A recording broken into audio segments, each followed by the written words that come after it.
Hello friends, welcome to Remy's Food and Vlog. ഇന്നത്തെ എൻ്റെ recipe bread mango pudding ആണ്. അപ്പോൾ നമുക്ക് വീഡിയോയിലേക്ക് പോകാം. ആദ്യം നമുക്ക് കസ്റ്റാർഡ് മിൽക്ക് റെഡിയാക്കണം. അതിനായി 1/2 കപ്പ് പാലിലേക്ക് 3 ടേബിൾ സ്പൂൺ കസ്റ്റാർഡ് പൗഡർ ഇട്ട് നന്നായി മിക്സ് ചെയ്ത ശേഷം മാറ്റി വെക്കാം.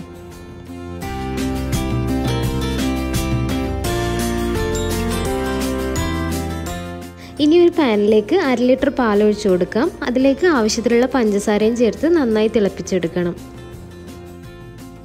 ഇതിപ്പോൾ തിളച്ച് വന്നിട്ടുണ്ട്. ഇനി ലോ ഫ്ലെയിം ആക്കിയ ശേഷം നമ്മൾ നേരത്തെ തയ്യാറാക്കിയ കസ്റ്റാർഡ് മിൽക്ക് ഇതിലേക്ക് ഒഴിച്ച് നന്നായി ഇളക്കി കൊടുക്കാം. ഒരു 2 മിനിറ്റ് ലോ ഫ്ലെയിമിൽ ഇതുപോലെ ഇളക്കി കൊടുത്താൽ മതി. ഈ ഒരു കൺസിസ്റ്റൻസിയിലാണ് വേണ്ടത്, ലൂസ് ആകാൻ പാടില്ല. ഇത് തണുത്ത് കഴിഞ്ഞാൽ കുറച്ചുകൂടി ഒന്ന് തിക്കായി വരും. ഇനി ഇത് ചൂടാറാൻ വേണ്ടി മാറ്റി വെക്കാം. ഞാനിവിടെ ടോട്ടൽ 3 മാങ്ങ ചോപ്പ് ചെയ്തെടുത്തിട്ടുണ്ട്. ഈ ബൗളിലുള്ളത് പുഡിങ്ങിൽ ഡയറക്റ്റ് ചേർക്കാനുള്ളതാണ്. ബാക്കിയുള്ള മാങ്ങ മിക്സിയുടെ ജാറിലേക്ക് മാറ്റി വെള്ളമൊന്നും ചേർക്കാതെ തന്നെ അടിച്ചെടുക്കാം. അപ്പോൾ നമ്മുടെ മാംഗോ പ്യൂരി റെഡി ആയിട്ടുണ്ട്. ഇനി നമുക്ക് വിപ്പിംഗ് ക്രീം റെഡിയാക്കാം. ഞാനിവിടെ ക്രീമാണ് യൂസ് ചെയ്യുന്നത്. നിങ്ങൾക്ക് വിപ്പിംഗ് പൗഡർ വേണമെങ്കിലും യൂസ് ചെയ്യാം. 1/2 കപ്പ് വിപ്പിംഗ് ക്രീമാണ് ഞാൻ എടുത്തിട്ടുള്ളത്. ഇതൊന്ന് ബീറ്റ് ചെയ്ത ശേഷം മധുരത്തിന് ആവശ്യമായിട്ടുള്ള പൊടിച്ച പഞ്ചസാര ചേർത്ത് വീണ്ടും ബീറ്റ് ചെയ്തെടുക്കാം. നല്ല തിക്കാവേണ്ട ആവശ്യമില്ല, ഇതുപോലെ കുറച്ച് ലൂസായിട്ട് ബീറ്റ് ചെയ്തെടുത്താൽ മതി. ഇനി വേണ്ടത് ബ്രെഡ് സ്ലൈസ് ആണ്. ഇതിൻ്റെ സൈഡ്സ് കട്ട് ചെയ്ത് കളഞ്ഞ ശേഷം ഇതുപോലെ ചെറിയ പീസായിട്ട് കട്ട് ചെയ്തെടുക്കാം.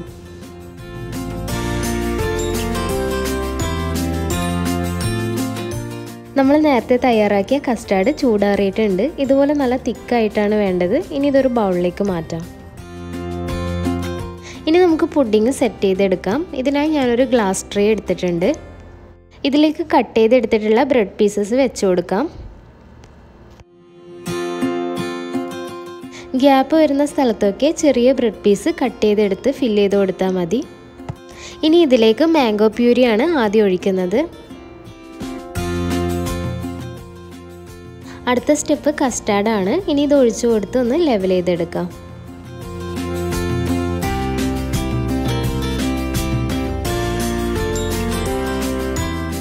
ഇനി ഇതിൻ്റെ മുകളിലേക്ക് കുറച്ച് ചോപ്പ് ചെയ്തെടുത്തിട്ടുള്ള മാംഗോ ചേർത്ത് കൊടുക്കാം.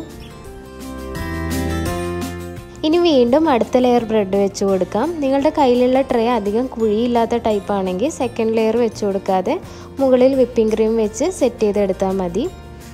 2 ലെയർ ആക്കി എടുക്കുമ്പോഴാണ് കൂടുതൽ ടേസ്റ്റായിട്ട് തോന്നിയിട്ടുള്ളത്. മാക്സിമം കുഴിയുള്ള ട്രേ തന്നെ എടുക്കാൻ ശ്രമിക്കുക. ബ്രെഡ് ഇതുപോലെ എല്ലാ സ്ഥലത്തും ഫില്ല് ചെയ്ത് കൊടുത്ത ശേഷം കസ്റ്റാർഡ് ഒഴിച്ചു കൊടുക്കാം.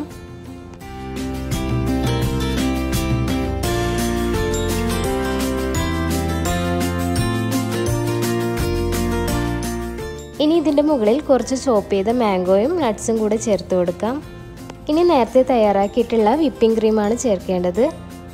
പുഡിംഗ് ആയതുകൊണ്ട് വിപ്പിംഗ് ക്രീം അധികം സ്റ്റിഫ് ആവേണ്ട ആവശ്യമില്ല. ഇതുപോലെ കുറച്ച് ലൂസായിട്ട് ആക്കിയാൽ മാത്രമേ ഈസി ആയിട്ട് ലെവൽ ചെയ്ത് എടുക്കാൻ പറ്റുള്ളൂ.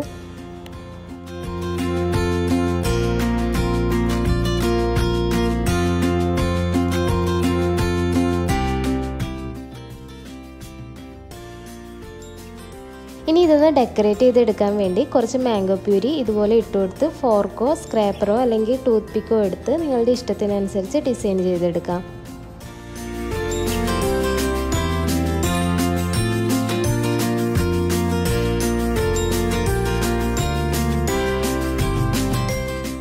ഇനി അവസാനമായിട്ട് കുറച്ച് ചോപ്പ് ചെയ്ത മാംഗോയും നട്ട്സും കൂടെ ചേർത്ത് കൊടുക്കാം.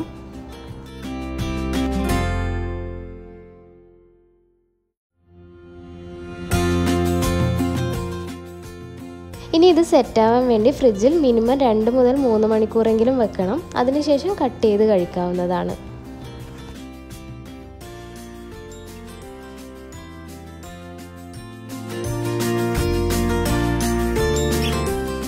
ഞാനിപ്പോൾ 4-5 മണിക്കൂറിന് ശേഷമാണ് ഫ്രിഡ്ജിൽ നിന്ന് എടുത്തിട്ടുള്ളത്. എത്ര മണിക്കൂർ കൂടുതൽ വെക്കുന്നോ അത്രയും നല്ല ടേസ്റ്റി ആയിട്ട് തന്നെ കിട്ടും.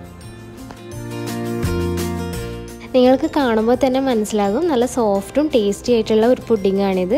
അപ്പോൾ എല്ലാവരും ഒന്ന് ട്രൈ ചെയ്ത് നോക്കി അഭിപ്രായം കമൻറ്റ് ബോക്സിൽ അറിയിക്കൂ.